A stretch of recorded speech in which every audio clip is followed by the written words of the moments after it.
Hi friends, welcome back to my channel. அப்போ எல்லாரும் எப்படி இருக்கீங்க? நல்லா இருக்கீங்களா? அப்போ இன்றைக்கி நம்ம ரொம்ப அருமையான கொஞ்சம் டிப்ஸு தாங்க பார்க்க போகிறோம். நம்ம வீட்டில் இந்த மாதிரி தோசைக்கல்லெல்லாம் நமக்கு அதுவும் இரும்பு தோசைக்கல்லெல்லாம் 2 நாள் கழிச்சாலே நமக்கு அது துரு பிடிச்சி போயிருங்க. அந்த மாதிரி இருக்கிற தோசைக்கல்லை புத்தம் புதுசாக நம்ம மாற்றிடலாம். அது மட்டும் இல்லாமல் இதுக்கு மேலே அந்த பிரச்சனையே நமக்கு வராதுங்க. 2 நாளில் 3 நாளில் நான் ஒரு வாரம் கழித்து எடுத்தாலுமே ஒரு மாதம் கழித்து எடுத்தாலுமே உங்களுக்கு அந்த நான்ஸ்டிக் பேன் மாதிரி உங்களோடது அயன் பண்ண இருக்குங்க. அது எப்படின்னு நம்ம பார்த்துடலாம். அது மட்டும் இல்லாமல் கொஞ்சம் நல்ல டிப்ஸு கூட உங்களுக்கு டெய்லி லைஃப்பில் யூஸ்ஃபுல் ஆகிற கொஞ்சம் நல்ல டிப்ஸு கூட நான் இந்த வீடியோவில் ஆட் பண்ணியிருக்கேன். அதுவும் கூட ஃபுல்லாக ஸ்கிப் பண்ணாமல் பாருங்கள். வீடியோ பிடிச்சிருந்தா மறக்காமல் லைக் பண்ணுங்கள் ஃப்ரெண்ட்ஸ். நிறைய பேர் சப்ஸ்கிரைப் பண்ணாமல் பார்த்துட்டு இருக்கீங்க. கண்டிப்பாக சப்ஸ்கிரைப் பண்ணி சப்போர்ட் பண்ணுங்கள் ஃப்ரெண்ட்ஸ். அப்போ நமக்கு டைம் வேஸ்ட் பண்ணாமல் நேராக வீடியோக்குள்ளே போயிடலாம். அப்போ இனி நமக்கு நம்மளோடது ஃபஸ்ட்டு டிப் ஒன்று பார்த்துடலாங்க. அதுக்காக வேண்டிட்டு நான் இந்த மாதிரி துணி கிளிப்ஸ் தாங்க எடுத்து வச்சுருக்கேன். நம்ம துணியெல்லாம் அயலில் போடும்போது யூஸ் பண்ணுற கிளிப்ஸ் தாங்க எடுத்து வச்சுருக்கேன். அது அயலில் போடும்போது துணிங்களுக்கு மட்டுமே இல்லைங்க. நம்ம அது இல்லாமல் இந்த மாதிரி பர்பஸ் கூட இந்த மாதிரி கிளிப்ஸ் எல்லாம் நம்ம யூஸ் பண்ணிக்கலாங்க. என்னன்னு பார்த்துடலாம். அதுக்காக வேண்டிட்டு இந்த மாதிரி 2 கிளிப்ஸு முதல்ல கீழே வச்சுட்டு அதுக்கு மேலே இந்த மாதிரி 2 கிளிப்ஸு குத்தி விடுங்கங்க. அதுக்கப்புறமே நம்ம என்ன பண்ணலான்னு பார்த்துடலாம். இந்த மாதிரி கரெக்டாக வச்சு விட்டுருங்கங்க. கிச்சனில் நம்ம இந்த மாதிரி மொபைல் ஃபோனெல்லாம் யூஸ் பண்ணும்போது நம்ம கையிலேயே யூஸ் பண்ணிகிட்டு இருக்க முடியாது. மெயினாக இல்லத்தரசிங்கெல்லாம் கிச்சனில் ஃபோன் பார்த்துட்டே வேலையெல்லாம் செய்வாங்க. அந்த மாதிரி டைமில் நமக்கு கவுண்டர் டாப்பில் இந்த ஃபோன் இந்த மாதிரி வச்சு விட்டால் அது கண்டிப்பாக நிற்காதுங்க. ஸ்லிப்பாகி கீழே விழுந்துடும். அந்த மாதிரி டைமில் நமக்கு ரொம்ப யூஸ்ஃபுல்லான ஒரு டிப்பு தாங்க.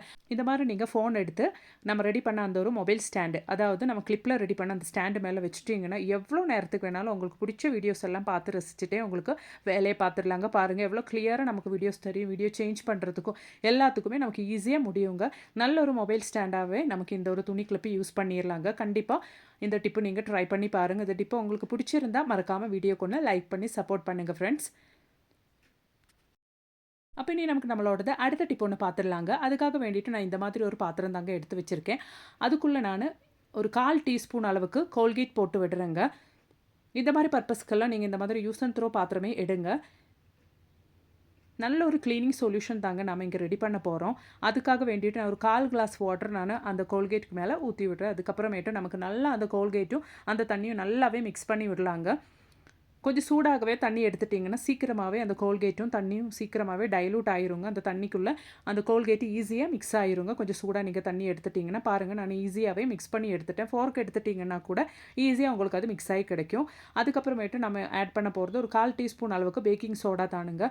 பேக்கிங் சோடா கூட போட்டதுக்கப்புறம் நல்லா இந்த மாதிரி பீட் பண்ணி விடுங்கங்க. இந்த மாதிரி நுர வரணும் அந்த அளவுக்கு நீங்கள் நல்லாவே பீட் பண்ணி விடுங்கங்க. நல்லாவே நமக்கு அந்த தண்ணியில் கோல்கேட்டு அது மாதிரி பேக்கிங் சோடாவும் மிக்ஸ் ஆயிடுச்சுங்க. பாருங்கள் நல்லா மிக்ஸ் ஆகிடுச்சு. நல்ல ஒரு க்ளீனிங் சொல்யூஷன் நமக்கு இங்கே ரெடி ஆயிடுச்சுங்க. இதுக்கு மேலே கொஞ்சம் கூட வாட்டர் நான் ஆட் பண்ணுறேன். டோட்டலாக ஒரு 3/4 கிளாஸ் தண்ணி நான் ஆட் பண்ணியிருக்கேன். இந்த அளவுக்கு இருக்கணும் நம்மளோடது சொல்யூஷன். நல்ல ஒரு க்ளீனிங் சொல்யூஷன் தானுங்க இது.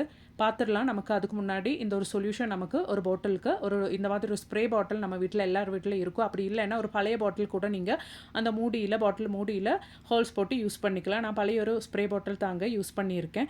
அதுக்கு நான் நம்ம ரெடி பண்ண அந்த ஒரு சொல்யூஷன் ட்ரான்ஸ்ஃபர் பண்ணியிருக்கேன். நம்ம மாத கணக்கில் இந்த ஒரு சொல்யூஷன் நம்ம வச்சு யூஸ் பண்ணிக்கலாங்க. எந்த கேடும் ஆகாது. நல்ல ஒரு க்ளீனிங் சொல்யூஷனுங்க. நம்ம வீட்டில் கிச்சனில் கேஸ் ஸ்டவ் மேலே கவுண்டர் டாப் மேலே எல்லாம் நல்ல ஒரு க்ளீனிங் சொல்யூஷன் நம்ம இது யூஸ் பண்ணிக்கலாம். இப்போ பாருங்கள், காலையில் என்னோடது வேலையெல்லாம் முடிஞ்சதுக்கப்புறம் இந்த கேஸ் ஸ்டவ் எப்படி அழுக்காக இருக்குதுன்னு நம்ம ஸ்க்ரப்பர் ஒன்றும் யூஸ் பண்ணாமல் சோப்பு யூஸ் பண்ணாமல் நம்ம இந்த ரெடி பண்ண சொல்யூஷன் மட்டுமே நமக்கு போதுங்க. நல்லா க்ளீன் பண்ணி நிமிஷத்துலேயே நம்ம கேஸ் ஸ்டவ் எப்படி பளிச்சுன்னு ஆகுதுன்னு பார்க்கலாம் வாங்க. அதுக்காக வேண்டிட்டு நம்ம ரெடி பண்ண அந்த ஒரு சொல்யூஷன் நம்ம யூஸ் பண்ணுறதுக்கு முன்னாடி நல்லா ஒன்று ஷேக் பண்ணிவிட்டு நீங்கள் யூஸ் பண்ணுங்கள். ஜஸ்ட்டு ஸ்ப்ரே பண்ணி விடுறேங்க. அந்த சொல்யூஷன் நல்லாவே ஸ்ப்ரே பண்ணி விடுறேன். அதுக்கப்புறமேட்டு உங்கள் கையில் காட்டன் துணி அப்படி இல்லைன்னா நியூஸ் பேப்பர் எது வேணாலும் நீங்கள் யூஸ் பண்ணிக்கலாம். நல்லா இந்த மாதிரி தொடச்சி விட்டால் மட்டுமே போதுங்க.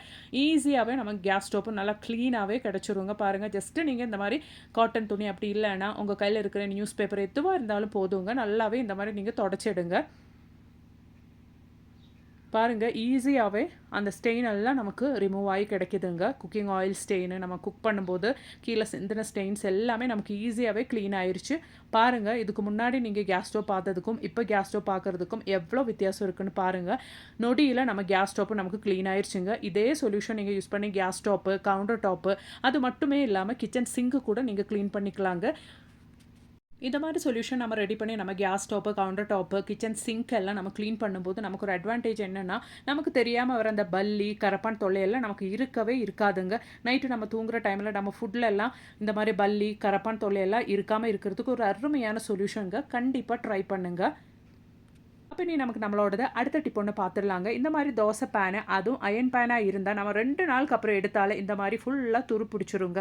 எவ்வளோ நம்ம சீசன் பண்ணி வச்சாலுமே அது இந்த மாதிரியே ஆயிருங்க. 2 நாள் கழிச்சாலும் இந்த மாதிரி ஆயிரும். அதுக்கப்புறம் மறுபடியும் நம்ம அதை சீசன் பண்ணி யூஸ் பண்ண வேண்டி இருக்கும். அதுக்காக வேண்டிட்டு நமக்கு டைமும் வேஸ்ட் ஆயிரும். அப்போ இனிமேல் நம்ம தோசை பேனை நம்ம சீசன் பண்ணி வச்சாலுமே எவ்வளோ நாள் கழிச்சு எடுத்தாலும் நமக்கு அது துரு பிடிக்காதுங்க. அது எப்படின்னு பார்த்துடலாம். அதுக்கு முன்னாடி நம்ம இந்த தோசை பேன் மேலே கொஞ்சம் பொடி உப்பு தானுங்க போடுறேன். உங்ககிட்ட பொடி உப்பு இல்லைன்னா கல்லுப்பு கூட நீங்கள் போட்டு விட்டுறலாம். அதுக்கப்புறமேட்டு கோல்கேட் தாங்க நான் யூஸ் பண்ணுறேன். கோல்கேட்டு நமக்கு எவ்வளோ தேவையோ அது இந்த மாதிரி நம்ம போட்டு விட்டுறலாம். எவ்வளோக்கு அளவுக்கு நமக்கு துரு பிடிச்சிருக்கோ அந்த அளவுக்கு நம்ம கொஞ்சம் ஜாஸ்தியாகவே கோல்கேட் எடுத்தால் நமக்கு ஈஸியாகவே நமக்கு க்ளீனாகி கிடச்சிருங்க. அதுக்காக வேண்டி தான் கோல்கேட் நல்லா ஸ்ப்ரெட் பண்ணியாச்சுங்க. இதுக்கு மேலே நம்ம பாத்திரம்லாம் துலக்கிற ஸ்க்ரப்பர் யூஸ் பண்ணி தான் நம்ம நல்லா ஸ்க்ரப் பண்ணி எடுக்க போகிறோம். ஸ்க்ரப்பரை எடுத்ததுக்கப்புறம் நல்லா நமக்கு இந்த மாதிரி ஸ்க்ரப் பண்ணி எடுத்துடலாம். அந்த டைம்லேயே நமக்கு கை வலிக்காமல் ஈஸியாகவே நமக்கு அந்த துருவெல்லாம் ரிமூவ் ஆகி வந்துருங்க. அந்த பேனில் இருந்து அயன் பேனில் இருந்து பாருங்கள், உங்களுக்கே தெரியும். அந்த நடுப்பகுதியிலலாம் நல்லாவே துரு பிடிச்சிருக்குது. ஈஸியாகவே நமக்கு அது ரிமூவ் ஆகி வந்துடுறது. கொஞ்சம் வாட்டர் கூட ஆட் பண்ணிவிட்டு நம்ம நல்லா ஸ்க்ரப் பண்ணி எடுத்துட்டோன்னா ஈஸியாகவே நமக்கு பாருங்கள் எவ்வளோ அழுக்கு வந்திருக்கு. நம்ம ஜஸ்ட் ஒன்று ஸ்க்ரப் பண்ணும்போதே அந்த துரும்பெல்லாம் எவ்வளோ ஈஸியாக நமக்கு அது அந்த அயன் பேன்லேருந்து வருது பாருங்கள். நம்ம எவ்வளோ சீசன் பண்ணி வச்சாலுமே நமக்கு 2 நாள் கழித்து நம்ம யூஸ் பண்ணுறதுக்கு எடுத்தால் மறுபடியும் அது இந்த மாதிரி துருப்பிடிச்சு போயிருங்க. இதுக்கு மேலே அந்த மாதிரி ஆகவே ஆகாதுங்க. நம்ம பார்த்துடலாம் அது எப்படின்ட்டு. நம்ம அயன் பேனை நம்ம நல்லாவே ஸ்க்ரப் பண்ணி எடுத்துட்டோம். இன்னும் நமக்கு ஒன்று வாஷ் பண்ணி எடுத்துகிட்டு வந்துடலாங்க. பாருங்கள் எவ்வளோ தூரத்துக்கு அந்த துரும்பெல்லாம் இலகி வந்துட்டு இருக்குது பாருங்கள். நம்ம இனி நல்லா ஒன்று வாஷ் பண்ணி எடுத்துகிட்டு வந்துடலாங்க. பாருங்கள், நான் வாஷ் பண்ணி எடுத்துகிட்டு வந்து நல்லாவே நமக்கு நம்ம அயன் பேனு க்ளீனாகி கிடச்சிருச்சுங்க. இனிமேல் வெயில் இல்லாத டைமுன்றதுனால நான் நல்லா ஒன்று தொடச்சி எடுத்துக்க போகிறேன். உங்களுக்கு வெயில் இருக்குதுன்னா நீங்கள் வெயிலே வச்சு நல்லாவே காய வச்சு எடுத்துருங்க. நான் நல்லா தொடச்சதுக்கப்புறம் இந்த மாதிரி ஒரு டிஷ்யூ பேப்பர் கூட யூஸ் பண்ணிவிட்டு அந்த தண்ணியெல்லாம் நல்லாவே இந்த மாதிரி ட்ரெயின் ஆகிற அளவுக்கு நான் இந்த மாதிரி தொடச்சி விட்டுக்கிறேங்க. இப்போ நல்லாவே தண்ணியெல்லாம் அந்த அயன் பேனில் இருந்து ரிமூவ் ஆயிடுச்சு பாருங்கள். முன்னாடி இருந்த அயன் பேனும் என்னோடது இப்போ இருக்கிற அயன் பேனும் பாருங்கள் நல்லாவே க்ளீன் ஆயிடுச்சு. இதுக்கு மேலே நாம் கொஞ்சம் குக்கிங் ஆயில் யூஸ் பண்ணிக்கலாம். நீங்கள் எந்த ஆயில் வேணாலும் யூஸ் பண்ணிக்கலாம். கோகோனட் ஆயில் இருந்தால் அதுவும் யூஸ் பண்ணிக்கலாம். நல்லெண்ணெயாக இருந்தாலும் யூஸ் பண்ணிக்கலாங்க. நான் ரிஃபைண்ட் ஆயில் தான் இங்கே யூஸ் பண்ணிக்கிறேன். இந்த மாதிரி ஒரு 1/4 டீஸ்பூன் அளவுக்கு பேனில் ஊற்றிட்டு இது மாதிரி ஈவனாக எல்லா இடத்துலையும் ஸ்ப்ரெட் ஆகிற அளவுக்கு நீங்கள் ஸ்ப்ரெட் பண்ணி விட்டுருங்க. இது மாதிரி ஆயில் ப்ரஷ் இருந்துட்டு நீங்கள் ஸ்ப்ரெட் பண்ணிங்கன்னா கொஞ்சம் கூட ஈவனாக உங்களுக்கு ஸ்ப்ரெட் ஆகி கிடைக்குங்க.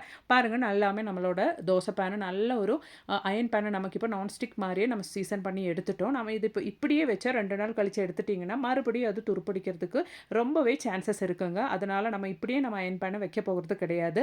எப்படி வைக்கலான்னு கூட நம்ம பார்த்துடலாங்க. அதனாலே நமக்கு எவ்வளோ நாள் கழிச்சு எடுத்தாலும் நமக்கு துருப்பிடிக்காதுங்க நம்மளோட அயன் பேன். இப்போ நாம் சீசன் பண்ணி ரெடி பண்ணி வச்சுருக்கிறோம் நம்மளோட அயன் பேனை இந்த ஒரு கவருக்குள்ளே தாங்க போட்டு வைக்க போகிறோம். எவ்வளோ நாள் கழித்து நீங்கள் இந்த அயன் பேனை மறுபடியும் எடுத்தால் கூட உங்களுக்கு அந்த பிரச்சனையே வராதுங்க. நீங்கள் எப்படி வச்சிங்களோ அப்படியே உங்கள் அயன் பேன் இருக்குங்க. நல்ல ஒரு நான்ஸ்டிக் பேனாகவே இருக்குங்க, துருப்பிடிக்காது. அதுக்காக வேண்டிட்டு மறுபடியும் நீங்கள் இந்த மாதிரி வேலையெல்லாம் செஞ்சு டைம் வேஸ்ட் பண்ணணும்னு அவசியமே இருக்காது. ஒட்டவே ஒட்டாதுங்க. நல்லா ஈஸியாக உங்களுக்கு தோசையெல்லாம் சுட்டு எடுத்துடலாம். கண்டிப்பாக இதுக்கு மேலே நீங்கள் சீசன் பண்ணிங்கன்னா இந்த மாதிரி ஒரு பிளாஸ்டிக் கவருக்குள்ளே போட்டு வைங்க. எவ்வளோ நாள் கழித்து எடுத்தாலும் உங்களுக்கு இதுக்கு மேலே உங்கள் அயன் பேனை துருப்பிடிக்காதுங்க. ட்ரை பண்ணி பாருங்கள். அப்போ இன்றைக்கி நான் கொண்டு வந்த எல்லா டிப்ஸும் உங்களுக்கு மிகவும் பயனுள்ளதாக இருந்திருக்கும்னு நான் நினைக்கிறேன். வீடியோ பிடிச்சிருந்தால் மறக்காமல் லைக் பண்ணுங்கள் ஃப்ரெண்ட்ஸ். வீடியோ பார்க்குற புது வியூவர்ஸ் யாராச்சும் இருந்தால் சப்ஸ்கிரைப் பண்ணுங்கள். தேங்க்ஸ் ஃபார் வாட்சிங்.